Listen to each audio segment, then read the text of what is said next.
If you want to keep a woman from her power, this is how you do it.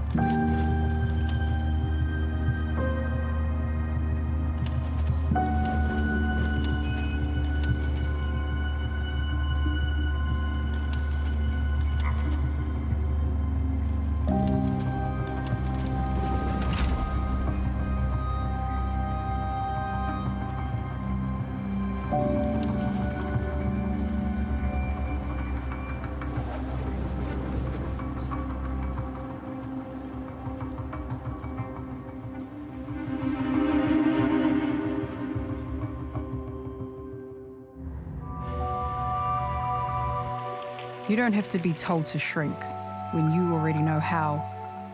Too big, too loud, too much. That's what they were told.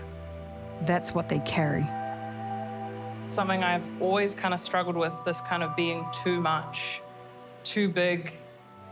And I went through this phase of I wouldn't even hug people because I would try and protect myself from burdening them with my body. Even, you know, like you're on the tube and you're a bigger person and you feel like, oh my gosh, I'm taking up all the space and I need to like shrink myself. Yeah. It's that classic kind of, that brainwashed body image of this is the beauty standard and I must live up to it.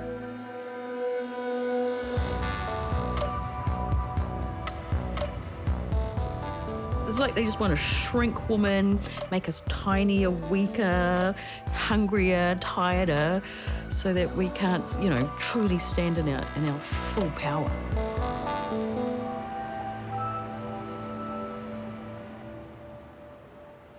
Social media has really become a breeding ground for comparison. It's really challenging to live in this world where everything's on a phone and everything is face-tuned and everyone's getting BBLs. We're being sold this image that once you are skinny, once you are pretty, you will have it all.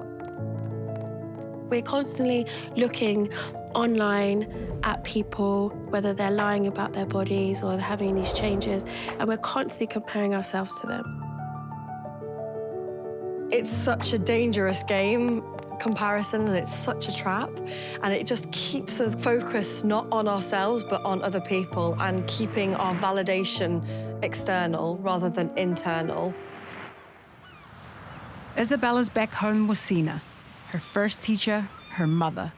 Because the beauty rules, we didn't write them. We just grew up obeying them. What's the most outrageous thing you've done, treatment-wise? Probably the vampire facial. Yeah. They like take some blood from your arm, put it in a centrifuge, spin it around, and inject it back into your face. Oh my God. For benefits. The weirdest thing I've tried is thermage, which is like radio frequency heating, and it's not laser, but it really warms your face and it plumps it. Honestly, it was like a facelift. One of the most successful ways, I think, historically, of controlling women's bodies is making them think that if they don't look a certain way, then they've failed as people, that they'll never get anything that they want, that they won't be assigned any worth within society. So when a person has low self-worth, they're often seeking a way to feel better about themselves. And particularly for women, one of the things we're sold as a way to feel better about ourselves is to improve our physical appearance. And that might look like makeup, it could look like gym routines, but the biggest message is around weight loss. The thing that I noticed growing up and then becoming a younger woman when I was younger was the images didn't represent who I was. So all I could see was women that were thin and beautiful and certain skin color, and they dressed a certain way, and a lot of that didn't actually relate to my life. Yeah. So how do we fit into that? So what do you try and do? I found we just try and adopt the latest fashion, the latest, you know, do the makeup The trends, latest do diet. the latest diet. The latest fad. You reckon the 90s were bad? The 80s was all about the diet. I think what really drives me the most is being aware of how prevalent diet culture is and the impact that it has on predominantly women's lives. It's definitely a systemic issue, And it's a societal issue and a cultural issue, and one, I believe, that has money at the crux of it. Feeding people material that makes them feel like they aren't good enough will push some of them to try and change. And that change is where you make your money, whether it's a fat-burning pill that's actually just full of caffeine, is going to give you heart palpitations, or it's a corset that you can't breathe in. The diet industry is a multi-billion-dollar industry. It's huge, and it lines the pockets of so many people. And it survives and thrives on the assumption that being thinner is healthier, being thinner is better. Year after year after year, there's a new diet. There's always something new for us to invest our time and, crucially, our money into. In my childhood, amongst our friends and family, being on a diet was normal. If you weren't on a diet, you were weird. I still get tempted, like I can hear the scales calling my name, but I actively am trying not to do those things. Your worth is not based on your size or how you look. I think I should just be celebrated as I am. But the first person that has to do that is me, you know? I love seeing you go out there on the catwalk and you sing and you present yourself to the world. And I love seeing the strength that you're developing and the confidence to do that. Yeah, wow. Even though inside, I know. Yeah. Yeah. You know, there is I still have a lot of self-doubt, but you're the one that taught me to feel the fear and do it anyway. I want people to love and accept themselves, and so I guess I've got to try, and I am trying.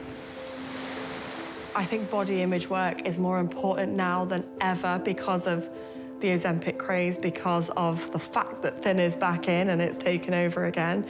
I think now more than ever we need to push harder against those standards. You can't love yourself all the time or love what you see in the mirror. I don't think that's realistic. It's not a realistic expectation to put on anyone. Feeling really good about what we see in the mirror after a lifetime of conditioning, that's a really, really tough ask. If you don't feel it, you don't feel it. You can't help it. So it's okay to just like sit with that and be like, do you know what? But my body's cool. Like it carries me around all day. That's enough for today. We can be more neutral about our bodies and kind of try to exist without our lives being impacted by how we look. There's no way to know what the future of fashion holds, but we've shared our truth. And this is power. Showing up, taking space. Power isn't given, it's lived. And worth, it's ours to define. You don't need to necessarily be an activist, but you can be an advocate and an ally. I get so much joy of trying to make a change in an industry that doesn't make us feel like we are worthy. I've worked too hard for it to keep going backwards. Like, I will not stand for it.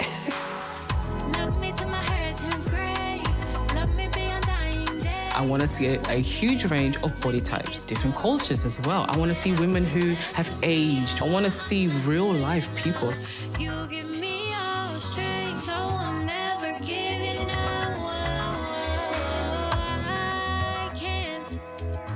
Knowing the depths of fat phobia and the hate there still is for people in bigger bodies, it's just made me want to build myself up and actually have true confidence in myself.